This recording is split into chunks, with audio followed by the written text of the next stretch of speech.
आपण जे इडलीचं पीठ ठेवलं होतं फर्मेंट करायला ते बघू शकता तुम्ही. किती छान असं फुलून आलेलं आहे ते पीठ. आणि आता उन्हाळ्यामध्ये पीठ फर्मेंट व्हायला काही वेळ लागत नाही. मस्त होतं ते गरमीमुळे. आणि आता याच्या आपण छान अशा इडल्या बनवून घेणार आहोत.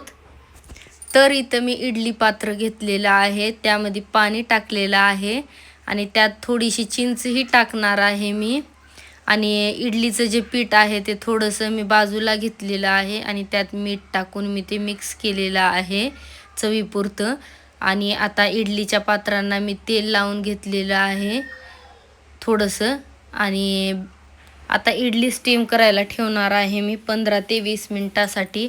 आणि छान अशी ती बनेल तोपर्यंत आपण चटणी बनवून घेऊयात इडलीची. शेंगदाणे आणि दही टाकलेलं आहे, थोडासा ठेचा मिक्स केलेला आहे मी हिरवी मिरचीचा. तुमच्या आवडीप्रमाणे पाणी ॲड करा. आमच्याकडे थोडंसं पातळच आवडतं, त्यामुळे मी जास्तीत जास्त पाणी टाकलेलं आहे. आमच्या इकडे कोणाला जास्त सांबार नाही आवडत, हीच चटणी आवडते. तुम्ही नक्की ट्राय करा एकदा. त्यानंतर तडका देऊयात आपण. तेल घेतलेलं आहे मी इथं थोडंसं, त्यामध्ये जिरे आणि मोहरी दोन्हीही टाकलेलं आहे मी थोडं थोडं. आणि कढीपत्ता आणि कोथिंबीर टाकलेलं आहे. छान असं ते कडू दिलेलं आहे आणि तडका दिलेला आहे. तुम्ही एकदा अशा प्रकारे नक्की चटणी करून बघा. खूप छान बनते आणि टेस्टही खूप सुंदर लागतो. आणि नक्की कमेंट करून सांगा की चटणी कशी बनली होती आपली. आता आपण आपल्या इडल्या बघूयात कशा बनल्या आहेत त्या. तर छान अशा प्रकारे त्या फुलल्या आहेत, तुम्ही बघू शकता. खूप सुंदर आणि मऊ लुसलुशीत झालेल्या आहेत इडल्या.